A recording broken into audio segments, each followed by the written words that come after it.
All right, everybody, welcome back. And I have Karen Bartholomew here with me this morning. Welcome, Karen. How Well, are you? thank you for having me, Leslie. I'm excited to be here and to share this message. Yes, and what a great message it is. We all need to hear. So you have developed this. You're a coach, Yes. and you are an international coach, and you have developed this method you're calling the pause method. And Yes. just saying that, like. So Yeah, talk right. about like where that came from. In 2010, I found myself a single parent of three small children. Well, newborn, 4 years old, and nine, almost nine. And I was in corporate world, and I was in consulting as well for myself. And getting divorced with three small children, I was just like, I kept picking the wrong guys, and I'm like, I'm just tired of what am I not getting? Like, I don't understand, right? So the mundane, ordinary, wake up at 6 o'clock, go to bed at 9, exhausted, no time for yourself, right? Now I love my children. I loved being a mom. It was my greatest passion. But Right. I was just like, there's got to be something else that I'm missing. And so someone offered me to take this class. It was in a personal development class. And I'm like, yeah, why not? I'm just sick and I'm tired and I just need to figure this out. So I took that class and I got to really see how I played life. Like, we had all experiential exercises. It really brought out like, what's my intention? What's my commitment? What are some past conditionings? They touched on that a little bit. I didn't even know like what love was. So you really got to get in the nitty gritty with other people. There was like 70 people in the room. And I was just like, wow, this is great, but then what do you do with this information, right? Right. And so then I took a class to take that on mentally and physically for 7 days out on a ranch. And then I continued to do leadership. And then I played this 90-day game that, you make crazy, audacious goals and like you hit them in 90 days with a coach. And that 4 month transformation for me was so amazing. It brought in a different realm of people into my life. I like parented my children differently. I saw like this light, right? And so I ended up being a coach for that organization and then a coach of coaches doing the game 90-day game, with other coaches that I coached. And when I left that, I realized that there was nothing to continue the work. So we all just could fall back so easily, right? And then I'm in the mortgage industry as well, been in it for 20 years. So I started doing sales coaching as well. And I just realized that the two different organizations didn't really have each other in them. We had great Mm, people that knew this and great people that knew this, but they didn't really know the opposites. So when someone got stuck, like, it's like, making a certain amount of money, they really want to make this much money, but they're stuck here. There was nothing to go, well, tell me more about that. So I could figure out for them, like really by listening, like where that was coming from. Like, so for me, for instance, when I was in mortgage, I literally was stuck at 250, and everyone would say, "You're in this coaching program that you're supposed to get to this in like a couple years." And they were like, "Why? What's going on?" Right? But I couldn't figure it out. I was comfortable with my 250, right? My dad was a big wig in San Francisco, and when he retired years and years ago, like 40 years ago, and I'm just like, you know what? He was comfortable with that. I'm comfortable with that. But hmm. somebody asked me the question, um, well, let's just dream a little bit and see what that would look like. If you did make this much money, what could you do with it? Well, no one ever asked me that question before. Mm, So first I realized where it was coming from. I was in this thing that I didn't want to make more than my dad, right? hmm. And then it was like, well, but if I did, I know I don't need more, but what could I do with it? And then I started dreaming a little bit, which when we're younger, people say, stop dreaming and be responsible, right? Um, Right. And so I started dreaming a little bit. I'm like, I can help my kids buy a house. I can get my mom out of this situation she's in. I could like go on vacations with the whole family. I mean, I started dreaming. I'm like, wow, that's a great life that I could actually create and have this extraordinary life, right?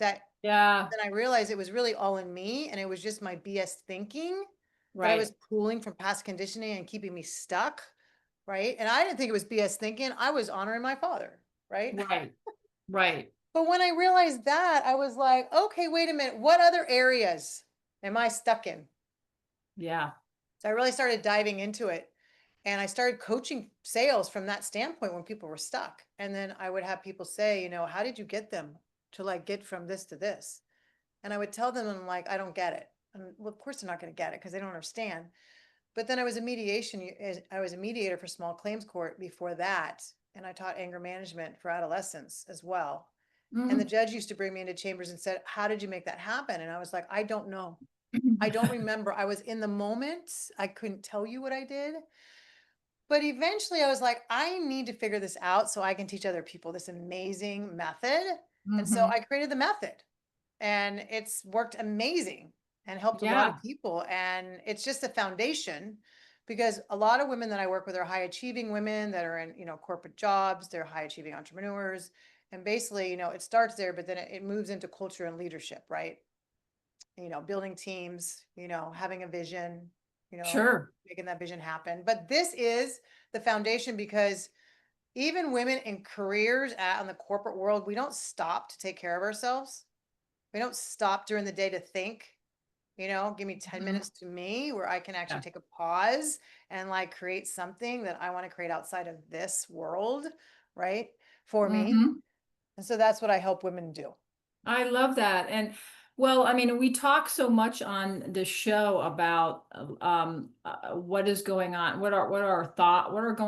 what's going on in our thoughts, our self-talk, and the stuff that the patterns that we have that running, the tapes I call them, sometimes I call it the committee, that Yeah, we're not yeah, even that's a really good one. aware, I like right? that.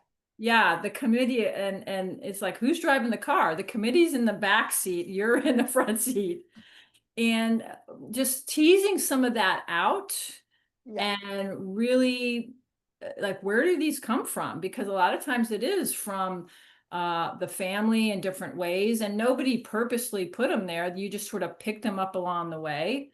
Like you were relating, the whole thing with your dad, and kind of like, okay, this is sort of the expectation here. And well, why is that? Where does that come from? And Yeah.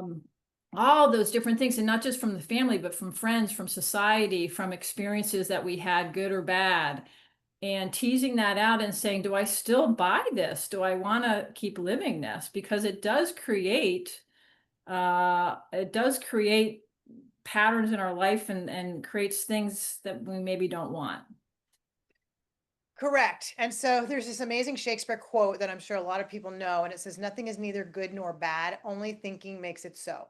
Mm-hmm. Okay, so if you think about that, in itself, right?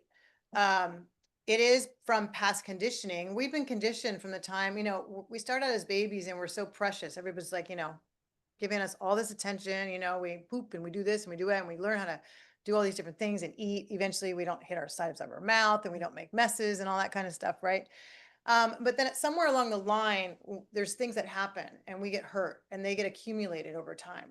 And Yeah. also we have all these people telling us what to do and what not to do. So when we get out in the world, it's not our true self, right? It's just all this layering of stuff, right? Now, some stuff is good and some stuff doesn't work for us, and some stuff just gets us stuck. Mm-hmm. Okay. So, so it's that past conditioning. And so the first part of the pause is like, I made an acronym basically. The first part of that pause, and you talked about it a little bit, is like to the pattern recognition, our perceiving self, how we perceive ourselves, our identity, our ego, right? We need to like put that aside and go, what is going on with me? Why do I keep doing the same thing over and over again? So we're through my process, we really identify the subconscious beliefs, or you call it the default reaction, that's shaping the current experience today. And so when you get triggered on something, right, the trigger and then the upsetness over here, so I'm using my hands like, 12 inches apart. um, it's that gap in between that basically is where the exploration is, right? What Yes. people Mm-hmm. do is they search for it outside of themselves to bring it in, thinking that's going to fix it. Well, that's a quick fix. It's a band-aid, right? It's like Mm-hmm. some people use alcohol, some use drugs, some people do all this stuff, but it never really takes care of the problem. It never really breaks you free from that constraint, that prison that you're in, right? And so the question that you ask yourself is, what story am I telling myself right now? Is it rooted in truth or past conditioning? Right. Right? So the awareness is the first step to freedom. So so something happens, you're like, what's going on? Right. So when you look back and I help people go, okay, so when do you remember this message start, happening? And so one of the biggest things that, women go through is that, I wasn't safe when I was younger. Not all, just some. It's one of the messages, right? There's all kinds of Mhm. them. Like, I'm not safe, I'm not loved, I'm not held. Because as small children, we want to be heard, seen, and held, right? We want to know we matter. And so we go back and we find out, that, one of them is I'm not safe. And so it's like we go back in and go, okay, so yeah, that really sucked. And you've been walking around a 40-year-old woman for 30 decades, right? Like manipulating, trying to stay safe. I'm sorry, my landscaper is outside my window. Decided to I mow don't the hear lawn it. right now. So I hope you can hear me okay. No, I don't hear it at all. Okay, good. Yeah, it should be drowning it out, but I'm just saying. So when you think about that, I'm like, okay, so let's just unravel that, like, right? And how does that feel for 30 years walking around like that, right? And motion comes out, stuff comes out, sometimes not, sometimes they just talk about it. And I'm like, so, but that was then, and that was evidence then. But is it true today that you're not safe? Yeah. And they start thinking about it, right? And I'm like, well, no, I'm gonna have a husband or I'm in a home and I'm safe and I'm in a safe neighborhood and like, I have a car and I can get from point A to point B and I don't really have anybody threatening me. And I'm like, so is it true that you are safe? Mhm. And then you see them basically, their nervous system kind of relaxes, right? And actually they start thinking about it. And I'm like, I want you to envision. And so this is the next piece of the pie to acknowledge and well, before that, you have to acknowledge it. Let me go back just a moment before I do that. The A stands for acceptance and acknowledgement, fully accepting what is without resistance or judgment. So just Mhm. accepting where you are, like feeling it, right? Because that is like, it's not resignation. It's a key to shifting your perception. Just really Mhm. feeling that, why am I feeling this way, right? Because now that you have the awareness, right? Now you can actually look at it and go, what is going on, right? Yeah. So when someone walks you through where it's coming from, then you can like realize that, right? Mhm. And so the next part is, so we go back to, if it's not truth and it's a lie that you're covering, it was truth then for you as a small child, but we're here. And if if where's the separation from facts to fiction, right? What if this belief isn't true? What is the Mhm. situation trying to teach me, right? Yes. And then the actual, this is the space between reaction and response, right? This space that I talk about, this gap is real power. Absolutely. It's real amazing power, right? Now all of a sudden you Mhm. have the power to change things, right? You're like, wow, my thinking's changing a little bit now, right? So you get to feel the thinking change. You get to Mhm. feel what that looks like, right? And so then we go, okay, so if we can reframe that old belief into empowering truth, and if we are already free, so basically once people relax their nervous system and they can see what it might look like, and sometimes it takes people a long time because they're so used to the subconscious running their life all the time, because that's Sure. what it's there for, to keep us in Mhm. survival world, to keep us nice and comfortable.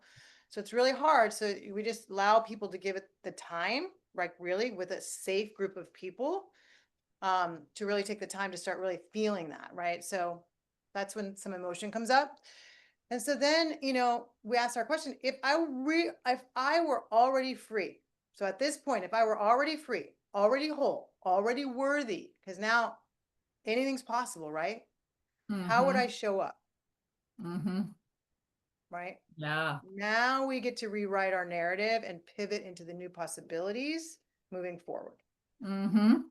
So that's Mhm. the F, the S to shift and self reframe, rewrite the story, right? And then basically what it is just practice. The E is embody and expand, and it's really just practice. Practice Yes. that new belief by taking aligned action, right? Yeah.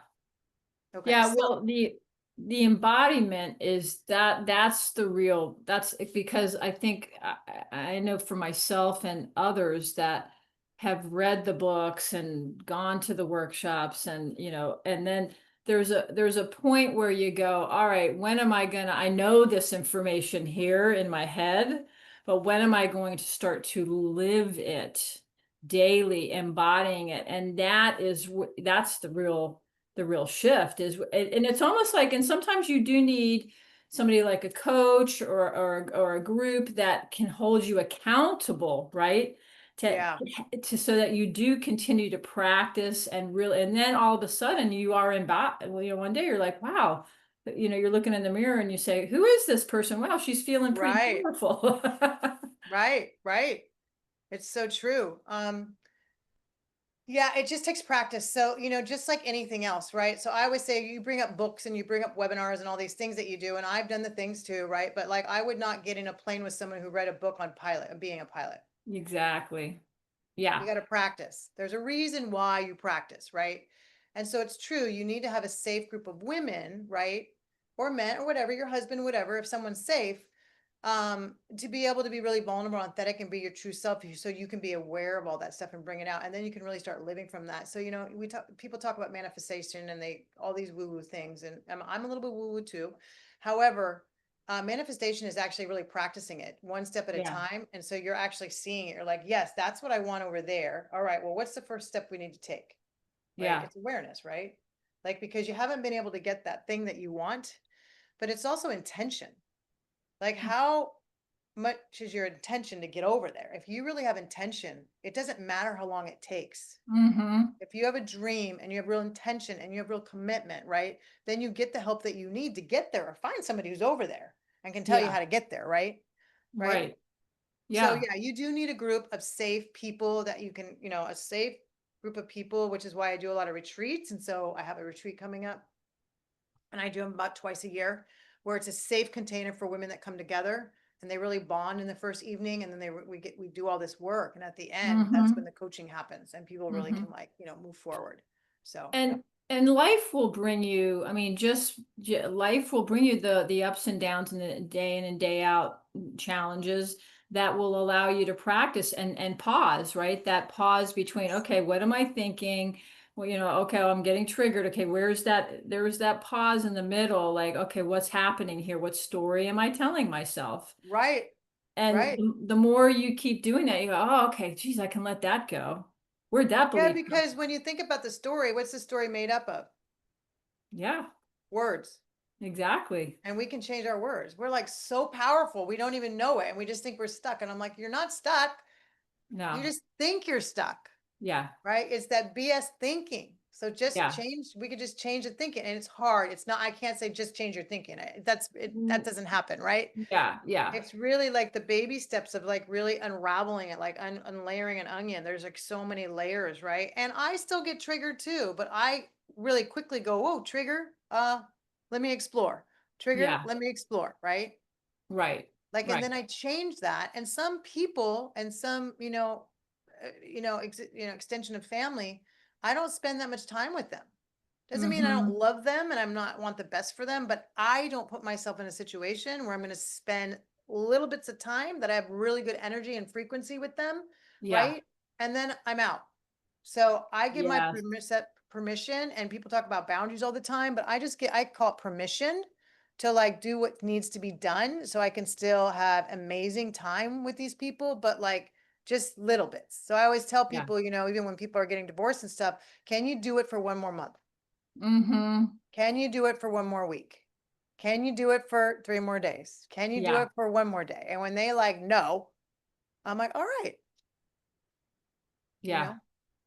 I like that what you said there about permission versus boundaries. Because I there's something about the word boundaries that doesn't feel good to me. And I'm Yeah. not sure what it is. I haven't uncovered that yet, but I like that the permission of, yeah, when you do have that person in your life that is there is potential for triggering. Um, and knowing, knowing what are the best situations to be the most positive situations to be in with that person. Like maybe you like to go for a walk, and when you go for a walk with each other, that's always a more positive, uplifting thing than when you're sitting, in the living room or something like that. And so setting it up, for a positive outcome and saying, okay, one good hour there is probably, because walking away feeling good about the interaction, not like, oh, geez, I wish. Yeah. So and there's nothing wrong with that. And giving yourself that permission, say 1 hour, I'm in, I'm out. and and then you build, because what begins to happen in that relationship is the relationship starts to shift because you're Yes, not falling into those relationship patterns. right. That's exactly right. But I just picked up on something with you. You said, boundary, the word boundary, you have a problem with, whatever you said. I'm not in the business of seeing problems because then they're problems, right? So we're Right. like, it's more like releasing something, right? So when you say boundaries, I go, okay, so what's up with that? Where did you hear that word that had that negative connotation, right? Yeah.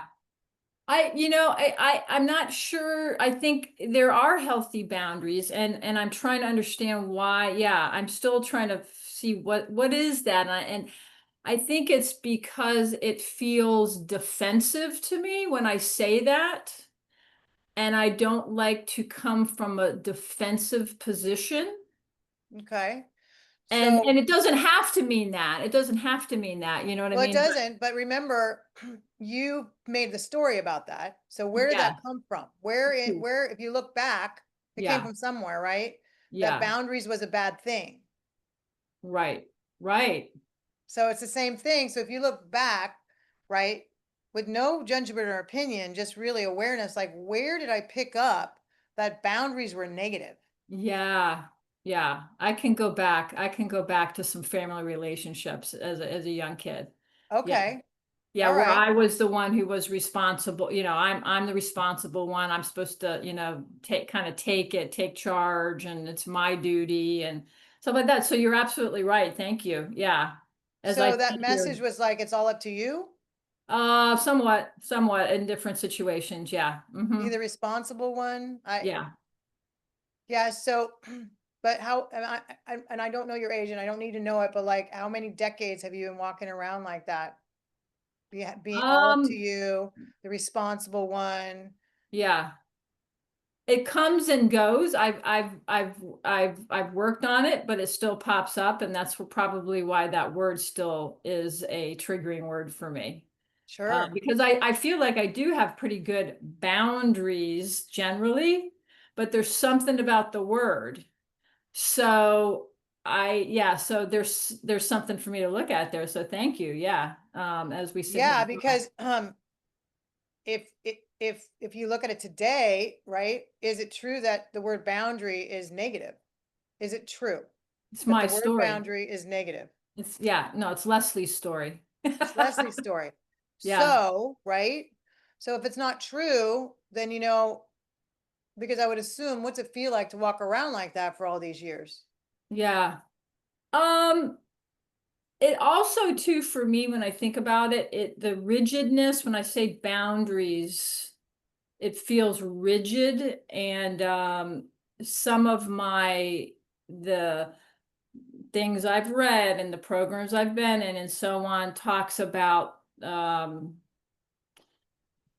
wholeness and sort of, I don't know, blend, I don't know, just once again, it feels rigid and defensive. So you see what's happening, right? You read a book, took a webinar, you have the messages from your childhood, from family members, all this stuff's piling up on you, and then you've decided. And so the boundaries actually could come out very rigid also, Mm. because you're attempting to set boundaries, right? However, you don't like the word, so it's rich, it comes across that way. So I Ah. love the fact that you picked up the word permission. And so Mhm. because it's a word, right? And it's just a Yeah. story, right? Like, is it truth that it could be your permission Mhm. to Mhm. whatever that is that you want to hold dear to yourself, right? Yeah. And not allow some, whatever bad energy, whatever you want to call it, right? Yeah. And that's why I like that word better. Yeah, because that feels much like I'm giving myself permission here Yeah. to set it up, or however, that whatever the boundary is going to be, I'm giving myself permission to what works for me Right. And it's going to feels change your best. relationship with other people too, because they're going to see a difference in you, right? And they're going to Yeah. go, whoa, what's going on here? Yes. Like Because she's like really, people absolutely pick that up too, in terms of if you're real clear, I have found anyway, when you're real clear, with your permissions of what you will accept and not accept. Yeah. People definitely, it's even they feel it. You don't even sometimes have to say anything. They just feel it. Yeah.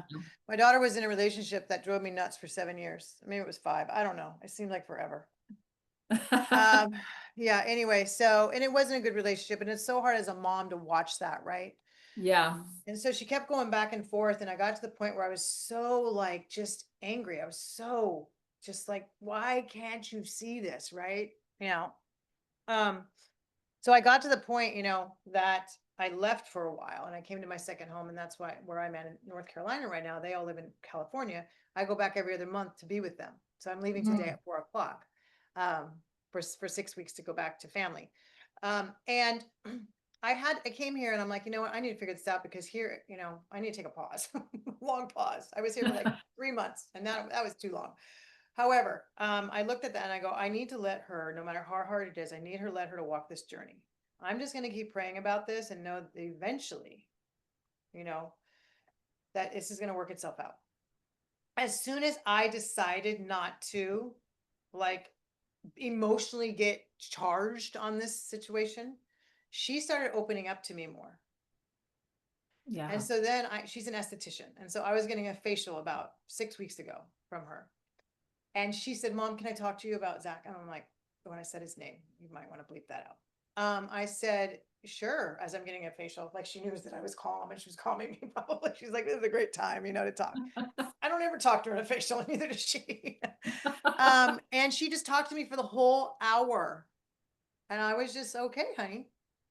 So she found a way to talk to me, right? Knowing that I had already like changed a little bit. So it was a safe space for her to actually Uh-huh. have this conversation. And this changed everything for us. Our Yeah. whole like communication changed because I made the change, Yeah.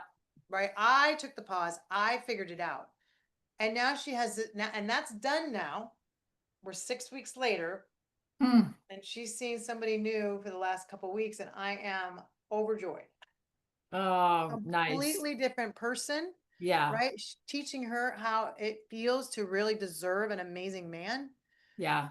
And I'm overjoyed. I cannot wait to meet him. But it was me. It was me. Yeah.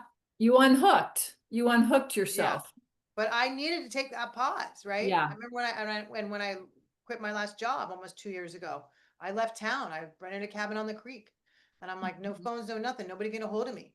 I need to Yeah. figure out what my next steps are, right? Right. So I think as women, and some men too, because they're just so, boom, boom, boom, boom, boom all the time, but then they get breaks because women have so many roles. We're doing everything, right? We still have to cook and Hmm. clean and blah, blah, blah, blah. And sometimes you can hire that out. However, um, just to take some time out for yourself. So I really Yeah. encourage women, go to the retreat, go to Sedona and hang out for 3 days and like just be with the rocks, right? I was just there the beginning of April. It was amazing, right? And the Oh, more I take pauses, the more grounded I am, the more like there's just so many opportunities because uh, fear is past conditioning brought forward, right? hmm. And that's why a lot of people don't do things like this for themselves because they're Yeah. fearful of changing because family's working just great. If I really start doing for myself, what's going to happen? Are people going to, be mad at me? You start doing this judgment opinion of yourself. Yeah. Um, but no, like you really need to take that time for yourself so you can actually be a bit better version for other people. Like the oxygen mask on the plane, put it on full. Yeah. I think that's so true. And also, I mean, physiologically allowing yourself to disconnect and calming your nervous system. Yep. And your brain waves actually shift after a couple of days of a pause like that, if you're able to get away.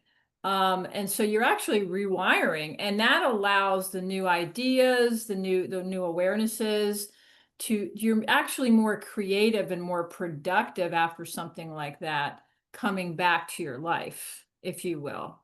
Now Yeah. you And want to it, integrate that into your life. right. And that's not a boundary, by the way, to go out. It's giving Yeah. yourself permission. And then I'm willing to bet it's interesting because most women I talk to, I ask, so, what if you just asked your husband or your kids, hey, I really want to go on this thing? They're going to go, yes, go, Yeah. have fun. But it's taking giving yourself permission first to go, I really want to do this. Let me see what's out there. And then actually just, saying, I really want to do this. What do y'all think? And I will bet 99% of men or your families, I'll call it families, are going to say, yes, please go. Do this Yes. for you. You do so much for us. Right. Right. Right. And also on the other side of that too, don't you think the role modeling there for the rest of your family, male or female, in that you're taking time to take care of yourself, the message that you're giving them about taking care of themselves is huge. Yes. Yes. So I just did a podcast yesterday and talked about this.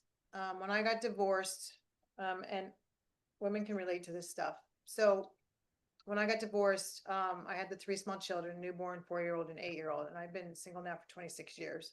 A lot of that was it was all purposeful. It's what I created. Now I'm starting to date again. But I was so upset that my friend, I think I went to like a therapy session. I don't know. I went somewhere with her. And I came home and I was so upset. I'm like, can you just drive around the block again, please? Because I just can't go in. Because at that time, you know, I just need to be strong for my kids. I didn't want my kids to see me upset. I just need to, get it together, Karen, right? Like that's what we say. Just get it together. Like just like put your feelings down and just move forward, right? So we're never taking moments to feel what we're feeling, right? Yeah. So I said, I can't go in again. Can you go around again? She goes, I'm gonna go around one more time and you're gonna have to go in the house. I said, okay. She said, you know why? Because you need to go in and let your kids see that you are hurt and that you are sad. Mm. Because if you don't, they're never going to give themselves permission to be hurt and sad and bring that to you. Mm-hmm. They're going to do something different with that. It could be drugs, it could be alcohol, it could be someone else, the wrong person, whatever, right? Yeah. And I'm like, wow, yeah, I'm responsible for that. So, okay. And Yeah. I went in and, they cried with me. I just told them what was going on. And, they already know that I was getting divorced. He was already gone and stuff. But, it's like giving yourself permission changes everything with Yeah. every relationship in your life. Yeah. And so Yeah. I encourage people to actually really take the journey of exploration of themselves and really take that on. Like take Mm-hmm. yourself on this journey Mm-hmm. because it's not out there. One of my mentors says that people and circumstances will present themselves to you, like you said earlier, just another way of saying it, where you're not free or healed. Mm-hmm. So when I ended up with my husband, so I was married twice, that was because I wasn't healed from something. And then when they left, it really was a gift for Yeah. me to start exploring. And that's when I told my daughter, when this happened, think of it as a gift. Right now, Oh, yeah. you were angry and you're going through all this emotions and you have this wonderful person in your life. And when you think about it, you still get kind of angry. Like think of it as a gift. He gave you a gift. Yeah. He wasn't enabling you anymore to stay in this kind of relationship. Yeah. And everything is a lesson. Everything is a lesson to grow and learn from. And when you come at life that way, wow, it's just amazing because they're gifts. Yeah. And we came here to love and grow and experience and feel that's what we signed up for here, I believe. And We did. We yeah. absolutely did. So when she said to me the other day, this is too good to be true, I'm like, be careful because that reinforces that things won't work out for you. Mm-hmm. That's Yeah. what you're saying, right? Yeah. No, it's not too good to be true. It's just your truth right now. Yeah.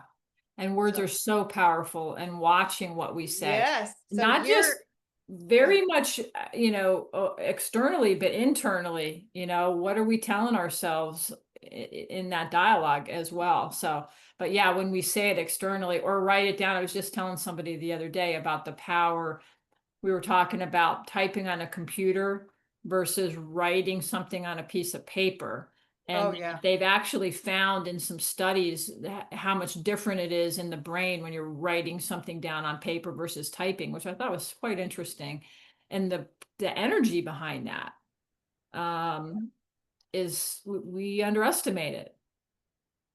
Absolutely. And I carry around a genie lamp and I have a Aladdin lamp on my desk here. My genie lamp, my videographer broke it a while ago, so I got to get another one. But I'm always reminding people, be careful because we all have personal genies and men and personal Aladdins, and what you think and what you feel and what you say will come true. Mm-hmm. Mm-hmm. because that's our outcomes. That's our behaviors and those are our outcomes. Mm-hmm. If you don't like the outcome, then you got to reverse engineer that stuff. Mm-hmm. Yeah. And another one of my favorite sayings is thoughts are prayers and we are always praying. Ooh, I like that. Yeah. And so when somebody says, I'll pray for you, it's like, well, you're always praying. You know, we're always praying in my mind. And so it kind of shifts some of that around, like, woo, Yeah. yeah, yeah. Ooh, that's really intense because be careful what you're praying for because it's true. You'll Yeah, get it. yeah, yeah. Any final thoughts as we wrap up Oh here? my God, I'm just, excited. So people can find me like on Instagram at Karen Bartholomew, on Facebook, Karen Bartholomew. My website is karenbartholomew.com. So very easy to find me. I would love to like interact with some of your people. Just DM me. I Yeah, can throw you out my phone number if you want. You can put it on, at the end. Uh, yeah. Well, go yeah, ahead, throw because it out now, and we will have all this information in the show notes as well. But go okay, ahead perfect. and throw It's it out. 925-998-1360. It's a California number, even though I'm in North Carolina. And yeah, I just, we got some good stuff coming up and you can find it all on my website. And there's some freebies on there as well. So check out the freebies. There's like 3 freebies on there. And yeah, so I'm just, my whole purpose is really to have a movement where we create, a community of women across the United States and internationally where people can really uplift, and support and love, Yeah, from a safe space, a safe container. And so, yeah, so that's my passion. That's what I'm working for. love it, love it. And Meaning and Moxie, what does that look like in your life? Meaning and Moxie. Yes. Well, Moxie is my termite people, so I'm not sure what Moxie means. What does Moxie mean? Gritty, courageous, bold. Ooh, I like that. Okay, that was the first time I heard that. I've never heard. Yeah. So, and I know it's your podcast. So, meaning though, like, going back, like really, I go back to exploring, right? Which what I do. Like, what's the meaning behind what's happening right now, right? And being courageous to actually go there. There's a lot of people that won't go there Mm-hmm. because they don't want to know, because they're still like just such in a prison from their past, right? We just have to remember that's the past and that's a story we're telling ourselves. Yeah. And we can rewrite the story. We are that powerful. Amen. Yeah. Thank you, Karen. It has been a real pleasure, and you have given us all a lot to think about. Once again, Yes. Well, thank you. It was so wonderful and gratifying. And I'm just so grateful for the time. yes. All right. Well, you take care, and thanks everybody for listening, and we will talk soon. Bye All now. right. Thanks, Leslie.